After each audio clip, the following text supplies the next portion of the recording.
I see the auto workers here, and nobody in Detroit will ever forget 10 years ago when GM and Chrysler were facing bankruptcy and Vice President Biden was the foremost champion in saying these companies can succeed with some help, and got the Obama administration behind, and all they needed was a chance.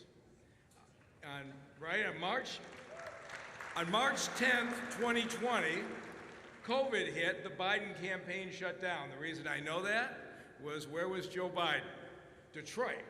He was with me at the new Jeep plant that was under construction when this country got shut down, and I think it's really appropriate that he's here as we open back up. And Detroit, this opening day is a lot different. Governor Whitmer has been an enormous supporter, and now that Jeep plant is open with 4,000 workers working over on Mack Avenue building the Grand Cherokee L's. And then General Motors opened Factory Zero, where they've got 2,000 workers building the electric Hummers and Silverados and Cruises. And Ford Motor Company is renovating that train where they will be designing the automated and electric vehicles of the future in the city of Detroit. And with the help of Transportation Secretary Pete Buttigieg, we are building Michigan Avenue into the most advanced roadway in America that will be designed to make it easy for the electric and automated vehicles to work, so that as the innovators build these new features, they'll try them right here in the streets of Detroit.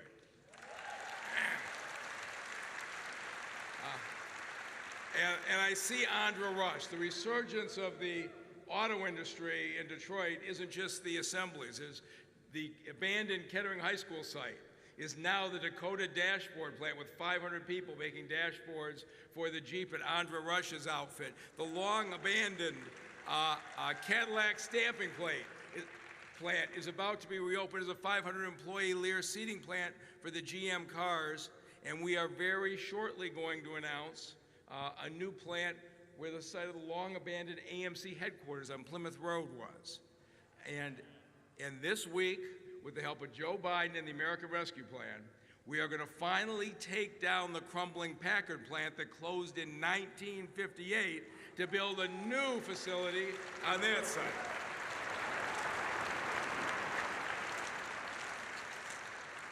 That's what happens when you have a president and a governor and a mayor who all believe that Detroit can lead the world in manufacturing. It's why we have a lower unemployment rate now than we've had in the city before the pandemic, and why we are today not just celebrating the reopening of the auto show, but celebrating the resurgence of manufacturing in Detroit. And I have the privilege now to introduce a man who's been a huge part of this, who's just done an outstanding job at making sure that our auto workers are treated fairly, and the great job they're doing building these cars. Please welcome UAW President Ray Curry.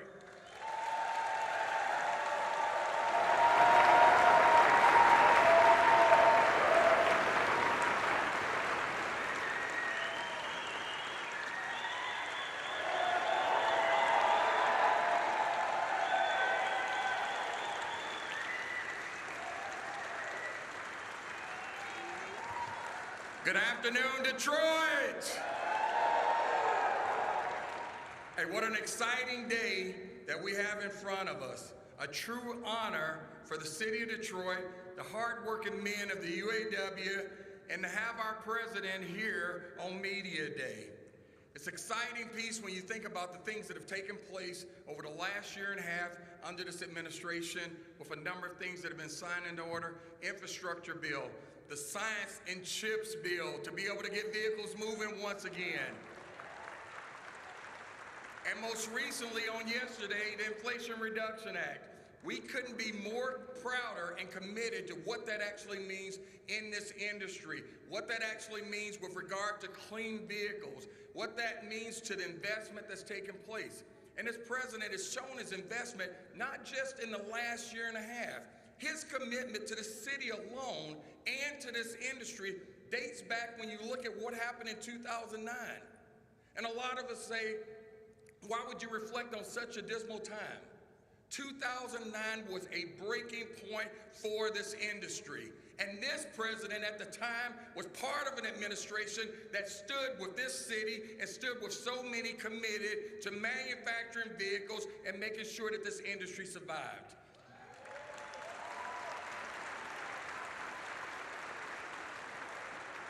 And when I think about that alone, I'm excited to be able to see what came out of that.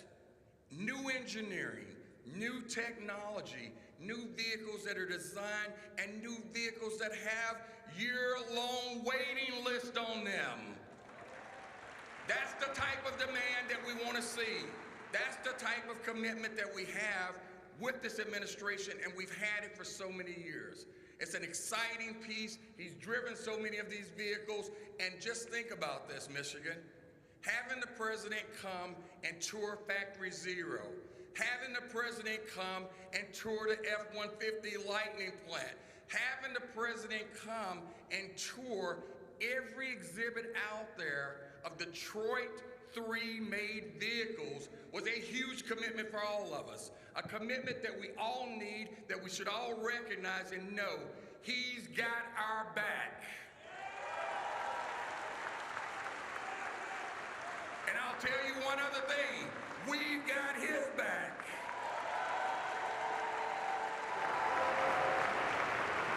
So, thank you for all being here today. Thank you for supporting a great leader.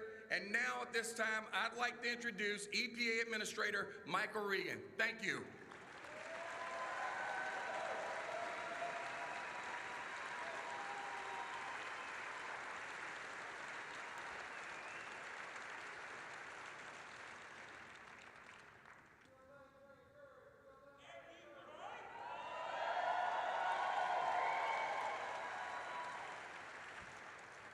Well, good afternoon, everyone. It's hard to follow Ray Curry.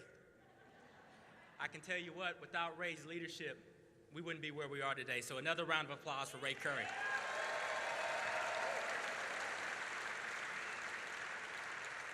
Listen, I'm honored to be here to join President Biden today, and thanks to his leadership, we're moving quicker towards a cleaner, healthier future, much sooner than many of us thought we ever could. I'd also like to thank my good friend, Secretary Pete Buttigieg, for the strong partnership that EPA and DOT shares. From day one, President Biden made it clear that addressing our most pressing challenges, from the climate crisis to environmental justice, would require a whole-of-government approach.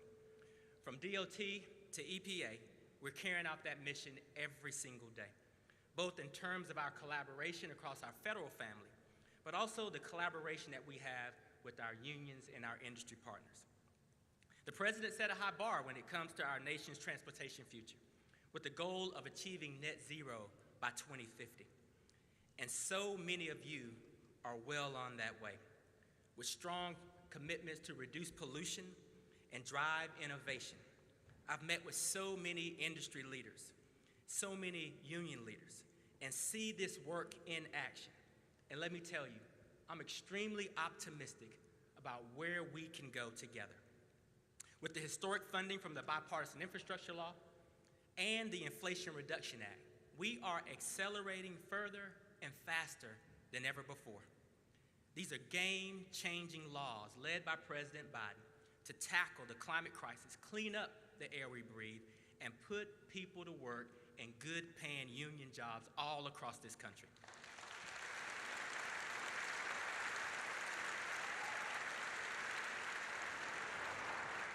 I'm also especially proud of the funding from the infrastructure law dedicated specifically to making our yellow school buses cleaner and healthier for our children, as well as the billions of dollars being invested through the Inflation Reduction Act to clean up dirty diesel vehicles like those garbage trucks going through our communities, especially our underserved communities, and pollutions that will clean up our ports and our schools. Folks, these are unprecedented funds, coupled with the ambitious car and truck standards that EPA established last December in full partnership with many of our industry players and the union, and it will provide a strong launch point for the next phase of the standards that we have to do for the future. So folks, we are ready. We're ready to partner. We're ready to continue, and we want to continue with the strong momentum that we have. And speaking of momentum, I'd love to introduce now my good friend, Secretary Pete Buttigieg.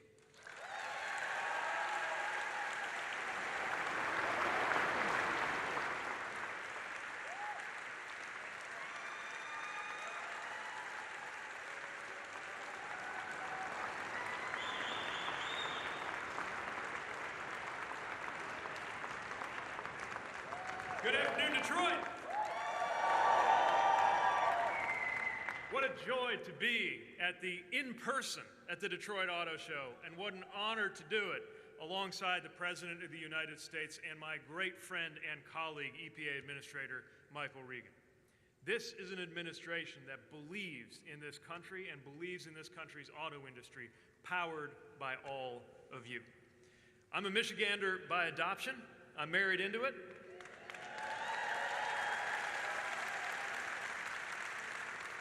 But I am a Hoosier by birth, the son of an auto town. And I saw, growing up in South Bend, the hometown of Studebaker, that when we build cars, it's not only building vehicles, it's building livelihoods, it's building neighborhoods, it's building futures. I also saw what happened, even though it was before I was born, our city's life dominated by the loss of that company because it was unable to innovate and keep with the times and survive the 1960s.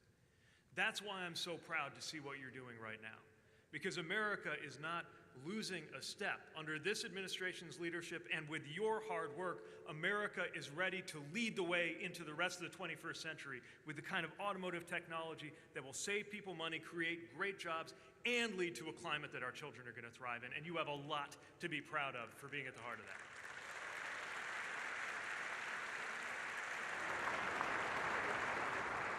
You're going to be leading the way, but we are standing with you with this administration, especially as the automotive industry goes electric. Something that is going to happen, but three things are not guaranteed. Will it happen quickly enough to help us beat climate change? Will it be affordable enough that every American can benefit in an equitable way? And is it going to be a made in America EV revolution? We are partnering with you to make sure the answer to each one of those three questions is a resounding hell yes.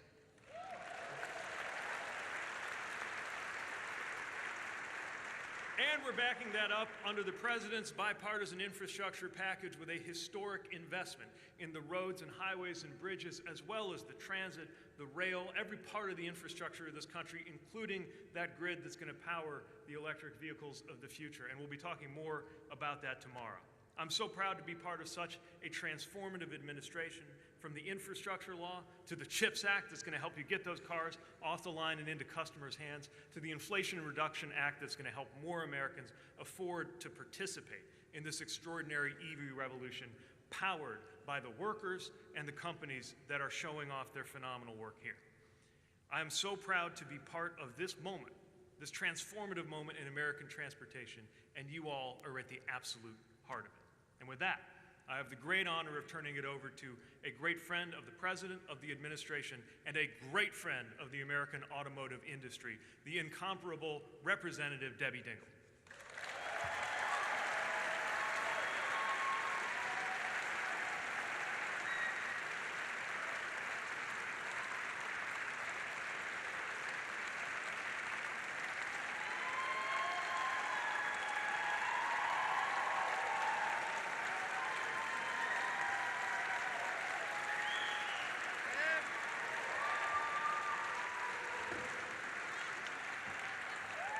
Good afternoon, everyone. Is labor in the house? And I'm in red for labor today. Solidarity. So I wasn't planning on speaking, so I have no prepared remarks. I do want to introduce my colleagues from the House of Representatives, and we are all so proud to be with President Joe Biden today. I'll tell you a story in a minute. But the senior member of our House delegation that's here, making this a bipartisan trip, a man who's with us much of the time and we're going to miss, Fred Upton. There they are. And then my colleague who who came in with me, I wish she wasn't leaving, Brenda Lawrence.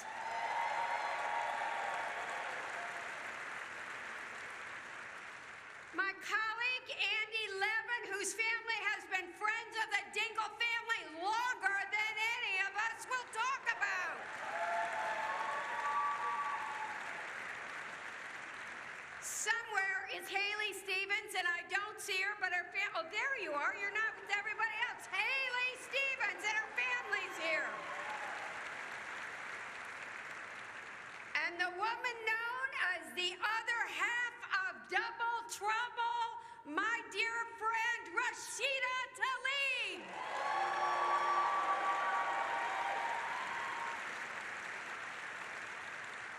So I'm going to be short. I am short. I invited he's a car guy. I'm a car girl. You all know that. So I invited him to this car show a couple months ago, and then I was at the White House, and I said to him, Mr. President, we've invited you to the Detroit Auto Show, and it's in September, not January. He goes, Debbie, make them let me go. Make them. So I did call his senior staff and said, he told me that. But I am glad that he's here, and I'm glad to welcome him to the state that put the world on wheels and is going to continue to lead the world in innovation and technology. Nobody does it better than us.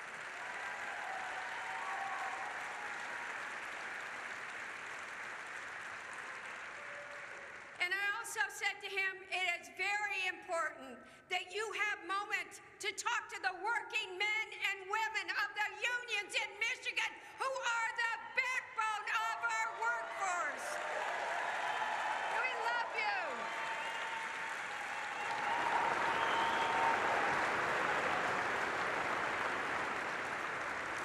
I see a man standing up over here. Shri is going to be the next member of the delegation come November. Shri, we know you're going to be with us and vote with us and keep Michigan at the forefront.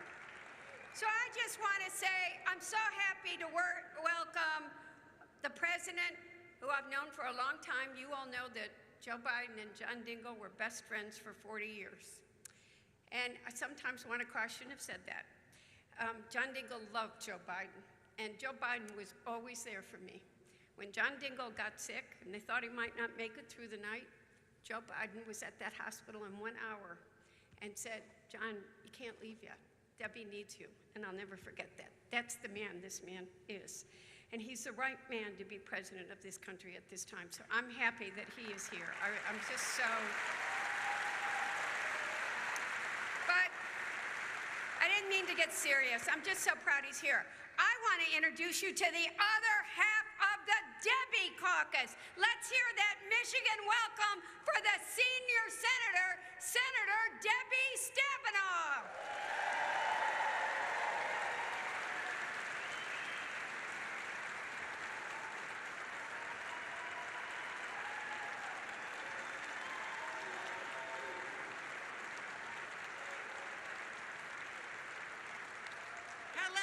Michigan and hello Detroit.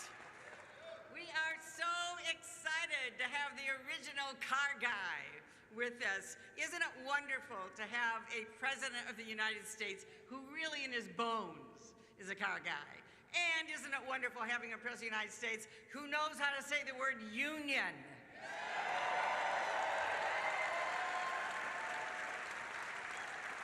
Because we know that it was the auto industry, it was the founders here in Michigan and the UAW that created the middle class of this country.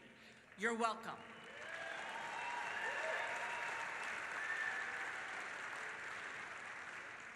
You know, it's been challenging a couple of years, we all know it.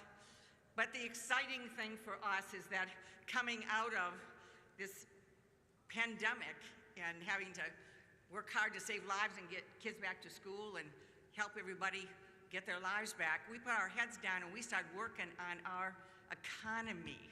And after less than 2 years, we already have almost 700,000 new manufacturing jobs in our country. And we know what it takes to make that even more. I mean, that's before we get these chip fabrication facilities back to our country. Whoever knew that some little thing called a microchip could cause layoffs? But we did know, and I've been saying for a long time, we need to make things in America. We need to bring jobs home. We should not be dependent on overseas.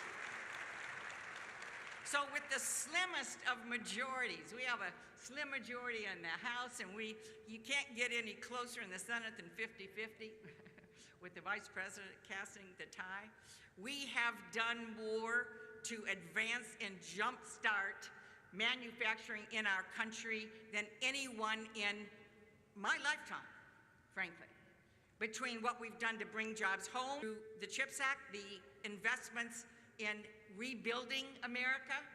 I'm so excited that my legislation to have a Made in America office and truly have Buy America laws that actually work. So we're buying American products made by American workers and American businesses. That's now law.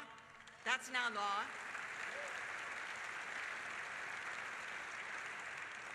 And on top of all of the different things that we come to today, on top of everything else, where we have given a huge jump start to clean energy manufacturing through the Inflation Reduction Act.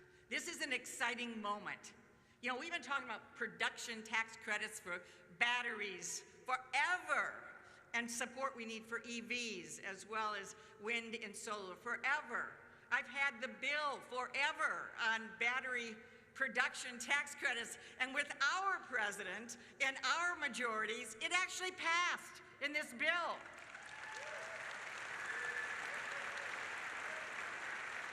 And why does it matter to have more than just an investment tax credit? Because if you have a production tax credit, you don't get it unless you produce the product in the United States, which is why that is so very important.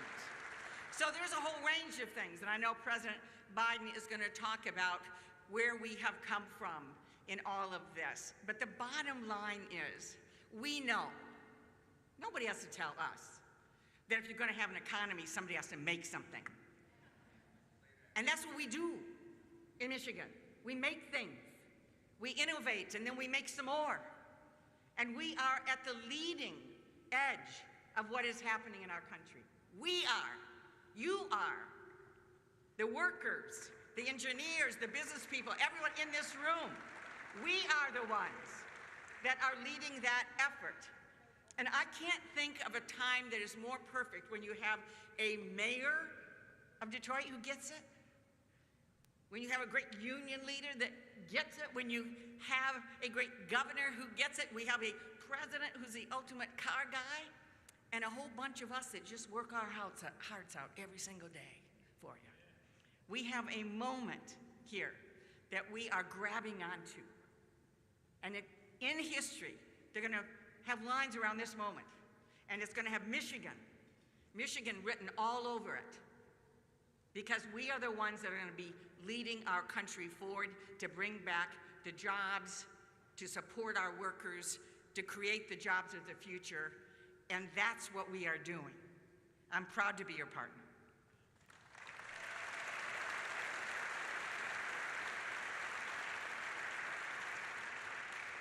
I want to introduce a great partner that we all know about, and you know, it's so exciting to be putting those federal funds out there, right? Secretary Buttigieg, where are you? Secretary Buttigieg, those great federal funds to partner with our governor, who has said what? She's going to fix the damn roads, and there's enough orange cones out there that I actually believe her.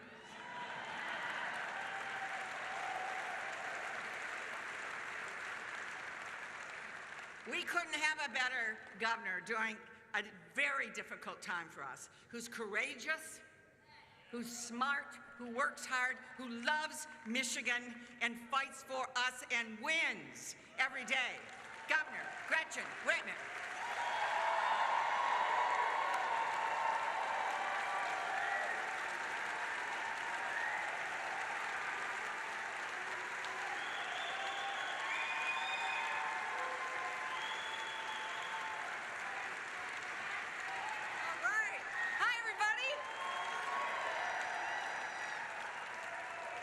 I think this step is for Debbie Dingle, but I'm going to stand on it.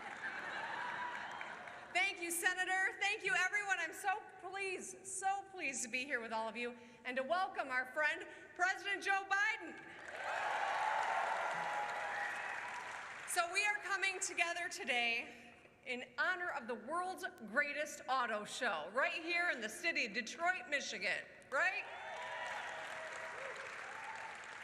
And this is our chance to show the nation what we in Michigan are capable of. We are tough. We have faced down once in a century and once in a generation challenges. We worked smarter, and in 4 years, we have passed 4 balanced, bipartisan budgets. We have not raised taxes by a dime, and we have paid down nearly $14 billion of debt and brought our rainy day fund to an all-time high of $1.6 billion.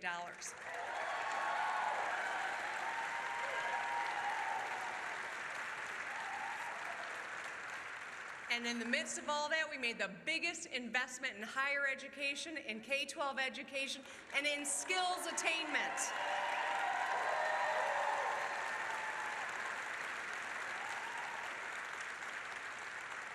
So word to the world, Michigan is ready to compete. Now, of course, we're still Michigan kind, of course. Michiganders stand ready to share an Oberon with anyone, right? And we win, of course. We are strong, we are practical, and we are competitive. In the last year alone, we have secured investments to build the future of mobility and electrification here in the great state of Michigan, maintaining our automotive edge. $7 billion investment, the largest in GM history, building batteries in the state of Michigan.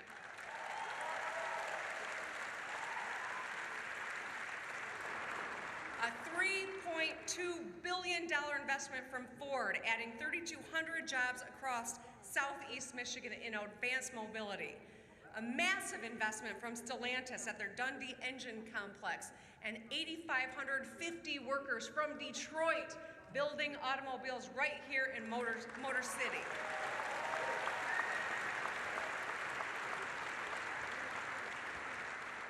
A $1.7 billion investment from LG Energy Solution building batteries and 1,200 good-paying jobs.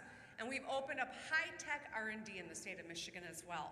The facility for rare isotope beams at Michigan State, the Bacher Innovation Center in Washtenaw County, and a major expansion of Pfizer in Kalamazoo. And I have signed, yeah, we can cheer for that too, I see you. Signing over 900 bipartisan bills, many that are geared to supporting advanced mobility and putting good, hardworking Michiganders in good-paying jobs.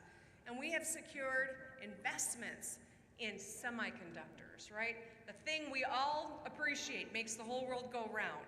SK Siltron, Hemlock Semiconductor, and KLA right here in Michigan. Calumet Electronics in the Upper Peninsula, building and bringing the chip supply home from China to North America, right? And Mr. President, I know he's listening. We are not done yet. We're just getting warmed up. Last month, I signed an executive directive to harness every available resource from the recent Bipartisan CHIPS and Science Act so that we can build on the work we're doing in semiconductor manufacturing right here in Michigan. Now, all these investments are to bring industry to Michigan. However, they've got to be paired with investments in our workforce, the people that make it all happen. So in addition to being the home of Motown and Mackinac Fudge and the most beautiful natural resources on the planet, the union force in Michigan built the middle class that the whole country benefited from.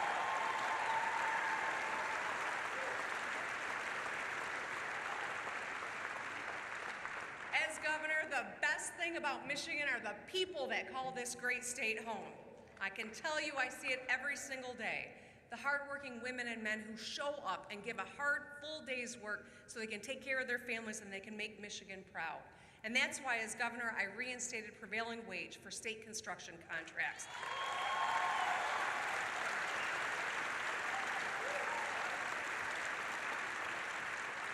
That's why we cracked down on worker misclassification and why I've appointed over 200 union members to state boards, commissions, and positions.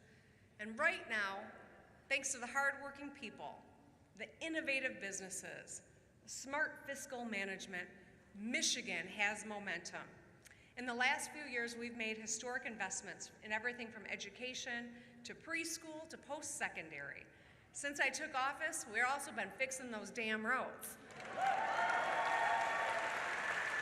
I want to make sure Secretary Buttigieg heard that. The nation's fixed the damn roads guy. We have fixed 16,000 lane miles, and we've repaired 1,200 bridges, and we've replaced tens of thousands of lead service lines. We also, in the middle of all this, cut taxes for small business owners. We have funded public safety and fostered economic development in every region of the state. We've gotten a lot done together. We're also standing up for our values every single day.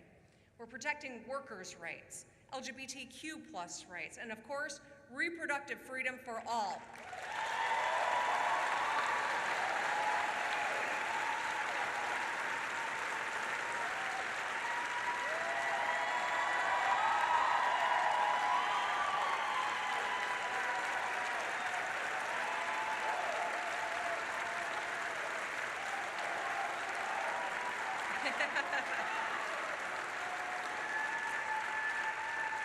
Because if Michigan's going to lead, we better be a place where every person can live a high quality of life, a low cost of living, and live their true lives that they design. We're a state that supports all people. Companies can recruit and retain and grow. It's pretty simple. So our message to anyone, to the world, is if you want opportunity, Michigan's the place to be. I'll continue to work with anyone to make sure that we compete with everyone and make Michigan the answer. I'm so glad that you are all Team Michigan. That should transcend geography, gender, where you live, or how you are politically identified. We are all Michiganders, and we are proud to be. And with that, I am so grateful to what is happening here at this auto show, the opportunity to highlight Michigan innovation, Michigan grit, Michigan solutions to the issues that vex the world. And I'm so grateful to be here with every one of you. Thank you.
Please welcome Ryan Buhalski, President of the United Auto Workers Local 598.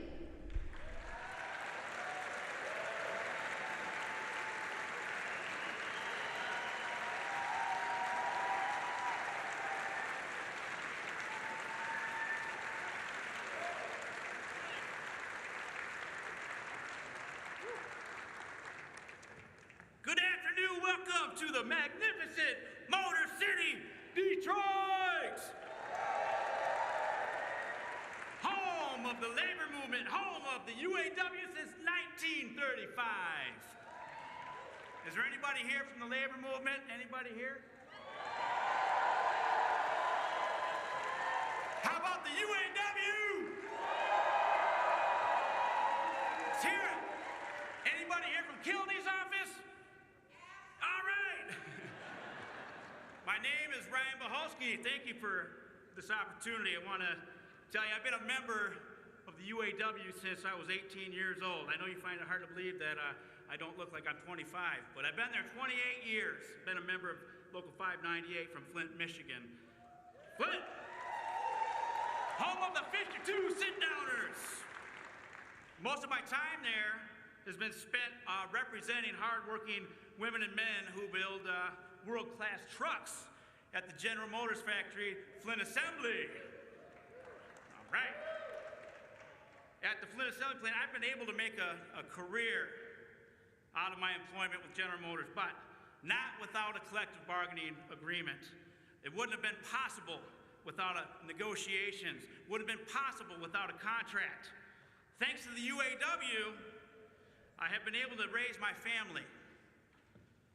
My wife, Melissa, my daughter, Ella, my son, Phoenix, and my 5-year-old daughter.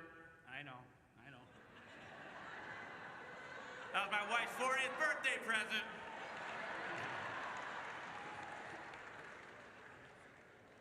Her name's Dylan, by the way. But I gotta tell you, I appreciate everybody being here in Detroit today to look at all the vehicles that my sisters and brothers have built, and they've worked so hard to produce. You know, over the years, the last 2 years, the Biden and Harris administration has taken concrete steps to reverse many of the harmful policies implemented under President, I can't even say his name, that rolled back the clock on workers' rights, access to affordable quality health care, and civil rights. Before assuming office, the President said he intended to be the most pro-union president, leading the most pro-union administration in American history. You've shown that you will, and you have, and you work with all of us and focused on pressing issues that impact not only our members, but all of our workers. We would like to thank you for firing NLRB General Counsel Peter Robb, who unilaterally dismissed our case against Honeywell for brazenly locking out our members. You have openly embraced collective bargaining rights and made the expansion of unions a stated goal for your administration. The White House Task Force on Worker Organizing and Empowerment has also been extremely helpful by mobilizing the federal government's policies and programs to empower workers to organize and successfully bargain with their employers. Last month, they signed the CHIPS Act into law, ensuring that the U.S. does not run into the issues we saw during the pandemic come up again, forcing us to keep thousands of union-made vehicles in lots unable to be sold. These initiatives will help grow the U.S. economy and create hundreds of thousands of good-paying middle-class jobs in advanced manufacturing and other fields. We've also been working to gain more investments to aid with the transition to electric vehicles and to support the infrastructure needed to create a strong EV industry in the United States. Because if they're not built here, they will simply be imported. The transition to electric power is also taking hold in agricultural implement in heavy-duty industries. With the election of President Biden, we are working at every leverage point to demand these jobs are good union jobs, good paying union jobs in the United States. At the end of the day, the lasting solution is to elect policymakers who will protect the the workers their rights and fight back against efforts to take away people's ability to collectively bargain, and that's what we have with President Biden. I want to thank UAW Region 1D Director Steve Dawes and my President, UAW President Curry, for this amazing opportunity to introduce to you the most union and labor-friendly president in American history, kicking ass for the working class, President Joe Biden!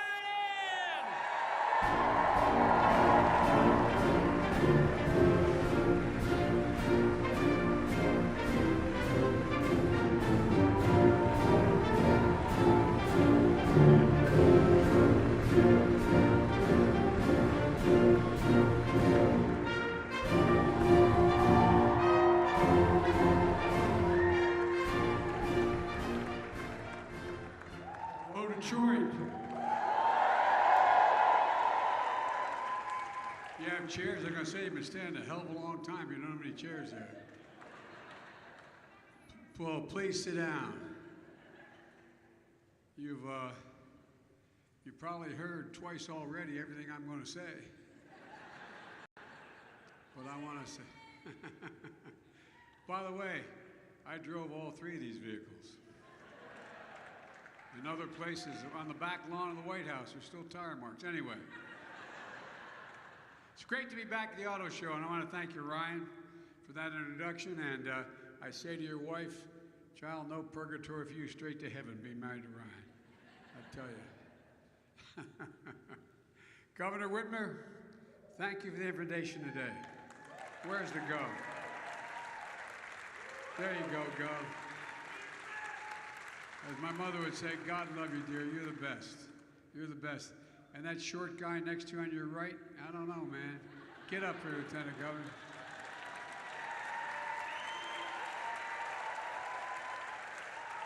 And I shouldn't do this, but it's going to take a long time, but you got the best mayor in the United States of America right here in Duggan. He had to spend more time with me than he never thought during the last, not last, 2 administrations ago. We're sitting one day in the Oval Office, I swear to God, and President Obama turned to me and said, Joe, go fix Detroit. I said, oh, no problem. None. And I put myself in the hands of your mayor, and I know every single neighborhood and most homes in your state, in your city. But anyway, thanks, Mike. You're a good friend. And so many other people that are here. You've heard most everybody else speak so far. My colleagues in the Senate and the House, you've heard from Commander Dingell. I tell you what, I don't screw around. Whatever she says, I do. And by the way, as everyone will tell you, she's over here, Mr. President. No. But guess what? She's always right. Debbie, I love you. Thank you. Debbie's like my sister, just tells me what to do, and usually she's right. So, anyway, I want to thank everybody for being. Look, and Mike, thanks a lot for the passport in the city.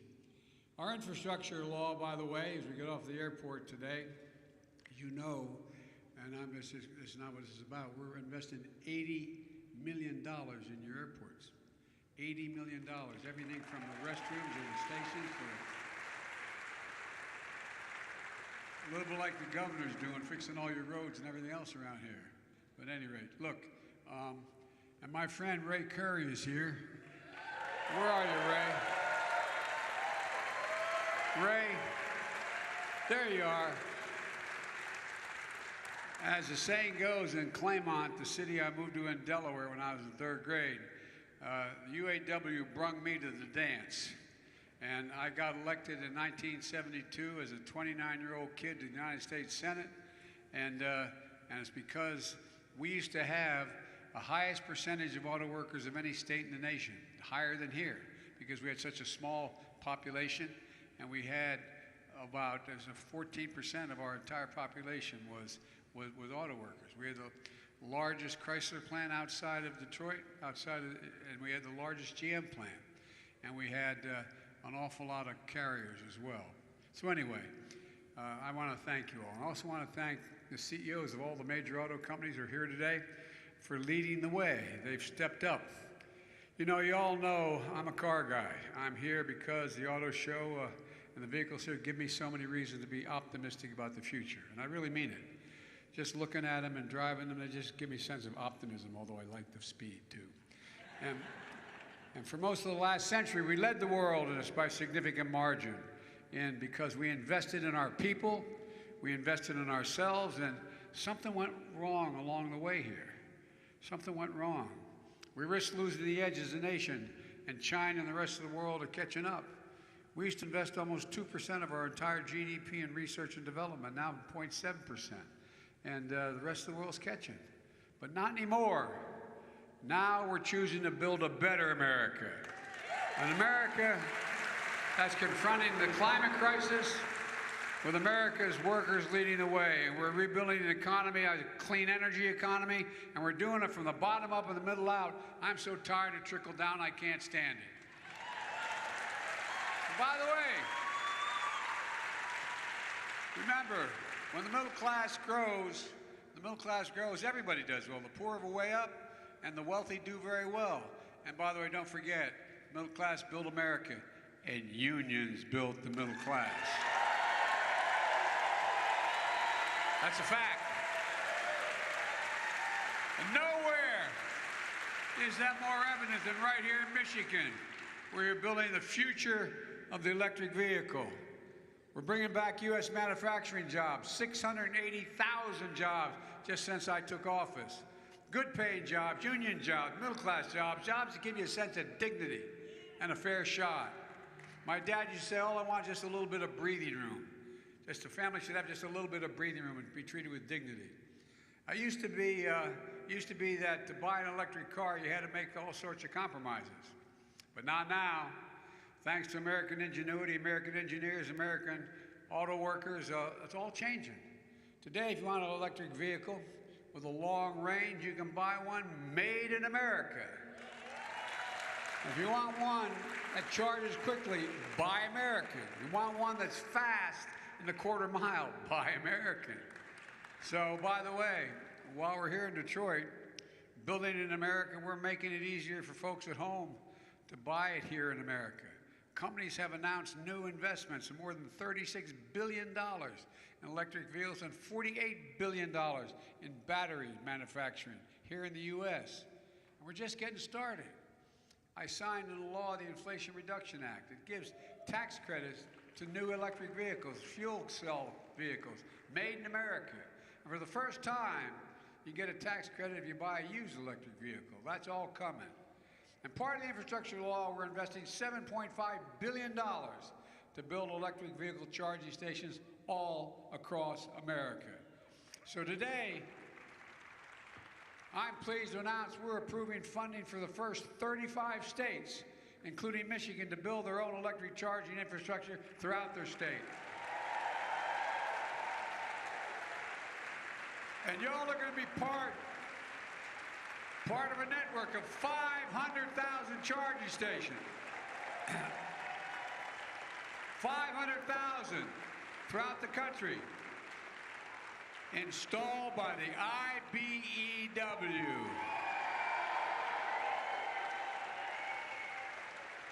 Who I owe a special thanks to for the last election. Look, folks, the Great American Road Trip is going to be fully electrified. Whether you're driving coast to coast along I-10 or on I-75 here in Michigan.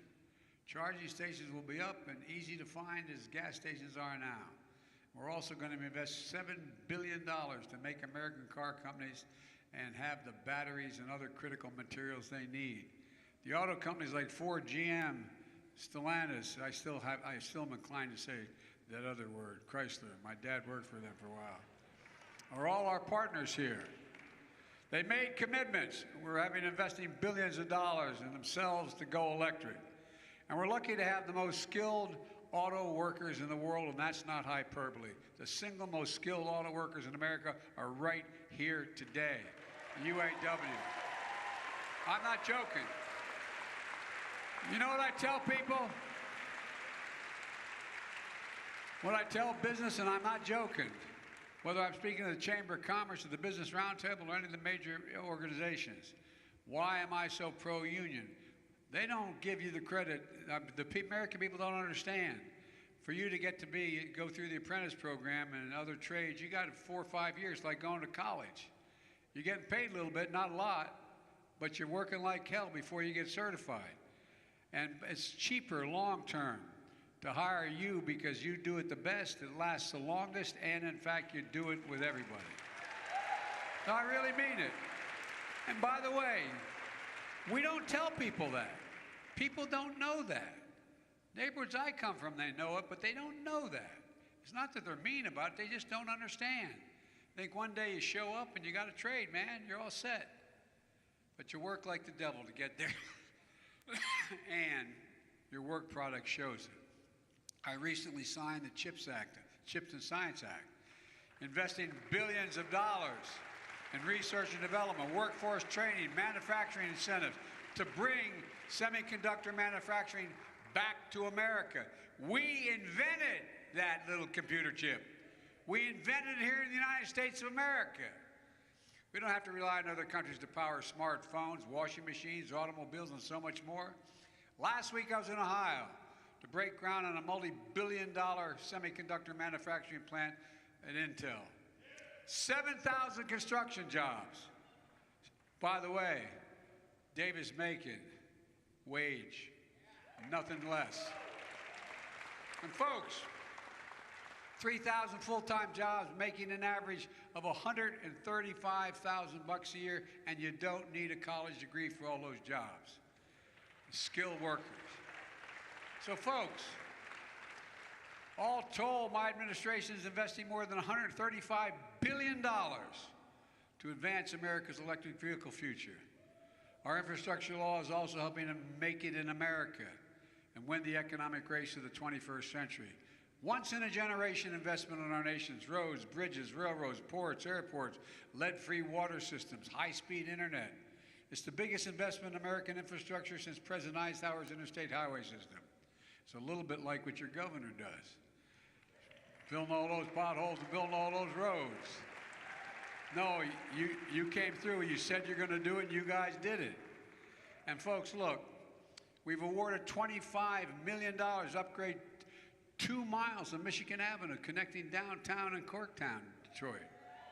Well, that's because of the leadership of the mayor and the governor. You all know the neighborhood where the Tigers used to play, you know, on the corner at Michigan and Trumbull. Well, I tell you what, this funding is going to help restore Michigan Avenue and the former glory and make improvements in the future as well.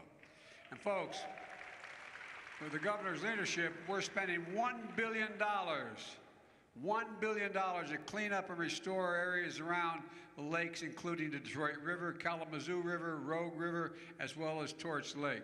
And that goes to your folks sitting here, right here in front of me. And they're big deals. That's going to make a significant impact on the economy of this state, and by the way, the entire Great Lakes system. And it really is. I don't know, people, I wish I had time. Well, I don't want to take your time, but there's so much to explain that people would, when they go, whoa, I didn't know it would do that. But you see these two ladies sitting in the front here? Don't get in their way, because they want to make sure that gets done.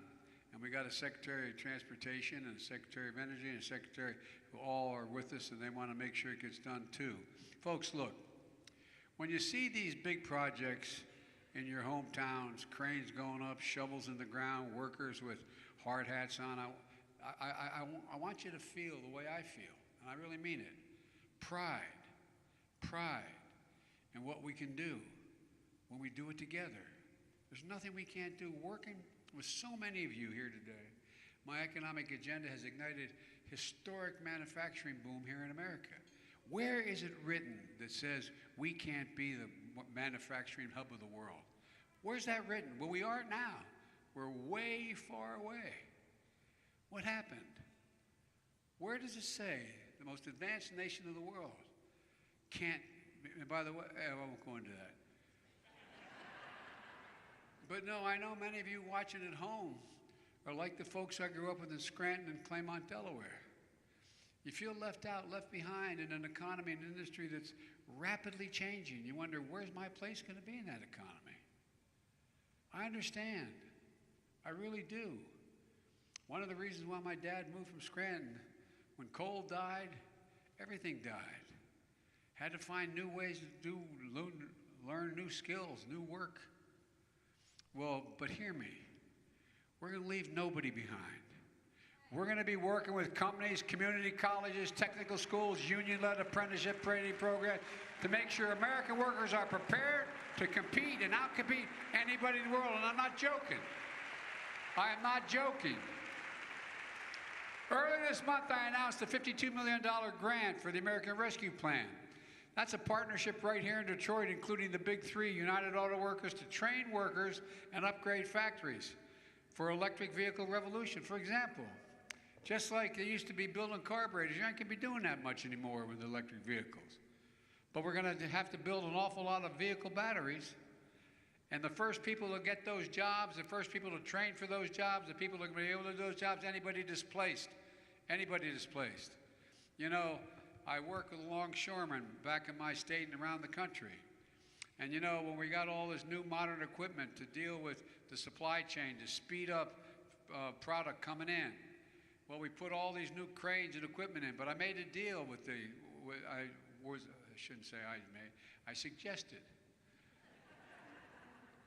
that the business side of that equation was anybody displaced by any modernization, they got to get the jobs to run those cranes. They got to get the jobs to be trained on every new thing that was going on. And the same thing's going to happen with auto workers. Anybody displaced because they're not in money.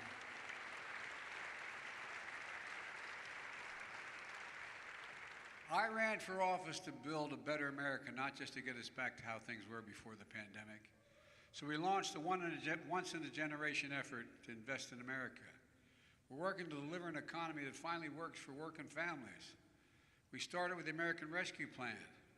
It's taken us from economic crisis to economic resurgence. Jobs are up, incomes are up, people are back to work. And this is a governor who knew how to take that money and use it to keep cops, firefighters, ambulance folk. I mean, you did. Some of the governors literally pocketed the money. They put it to they wanted to reduce taxes with it. But you used it to keep people employed, keep schools open, keep it all running. You're a great governor. You're a great governor. And by the way, American manufacturing is roaring back.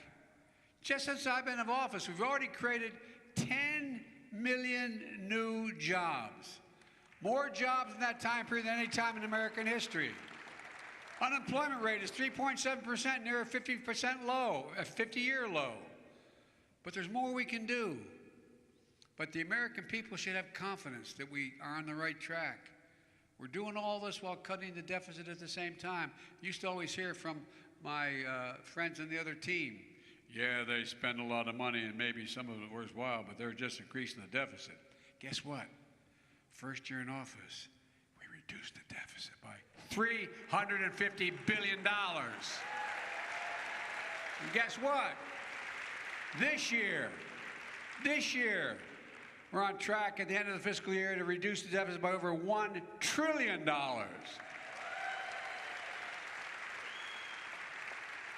And we'll cut it by another hundreds of billions of dollars more over the next decade because of the Inflation Reduction Act. Because Medicare is going to be able to negotiate lower drug prices, meaning taxpayers pay out less money. Look, these investments are also tools to fight against climate change. Building cars with zero tailpipe pollution, running on a cleaner grid, making and inventing the technologies that are going to power the future.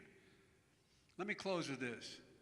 When President Obama and I took office back in 2009, the auto industry was on its back.